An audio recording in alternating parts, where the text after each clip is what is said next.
In homes, offices, hospitals, cars, and shopping malls. One of the most indispensable inventions in human history, keeping people alive in extreme heat, enabling cities to exist in deserts, fundamentally changing the way humans live on this planet. Does the most important invention of this century sound familiar? Yes, exactly what you guessed: air conditioning. And did you know that this invention came about completely by accident? All to save a printing job in a print shop. The year is 1902. Willis Carrier is a young engineer, fresh out of Cornell University.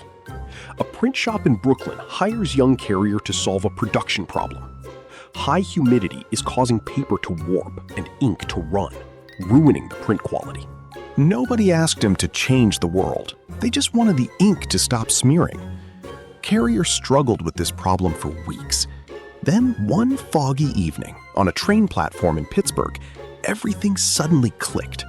Staring through the mist, he realized something extraordinary. If you pass air through water to create fog, you can dry the air. If you can control the moisture in the air, you can control the temperature.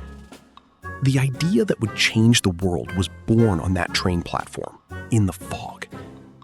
Within a year, Carrier had completed his invention, a system that circulated air over cooling coils to remove moisture.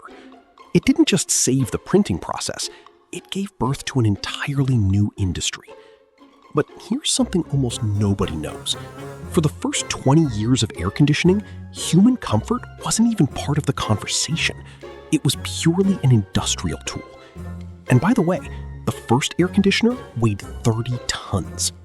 Textile mills used it to prevent fabric from shrinking. Candy factories used it to stop chocolate from melting. Pharmaceutical labs used it to preserve medicines.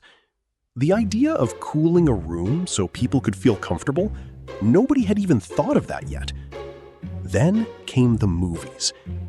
Carrier realized that movie theaters could use this technology. In the 1920s, going to the cinema wasn't just about watching a film. It was about escaping the brutal summer heat in a magically cool building. Summer blockbusters? They exist because of air conditioning.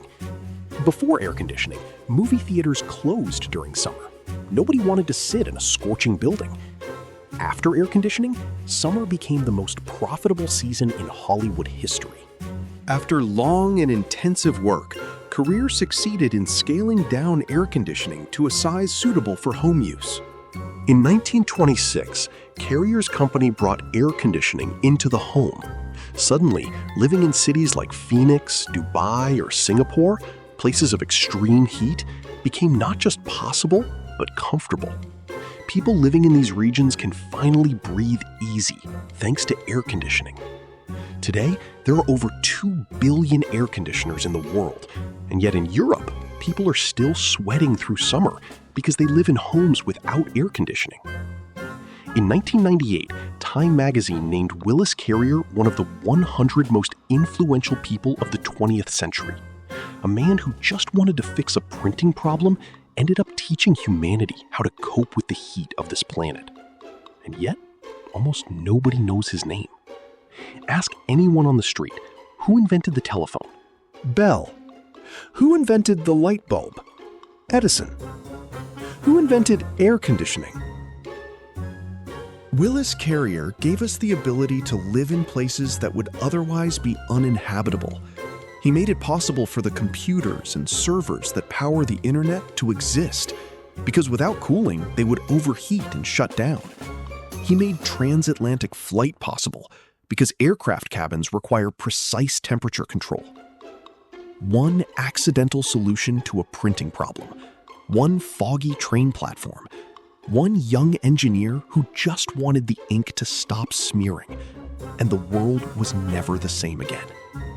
Think about it for a moment. You live in one of the most beautiful places in the world, but during summer it gets so hot you can barely breathe. Can you imagine a summer without air conditioning? Write it in the comments.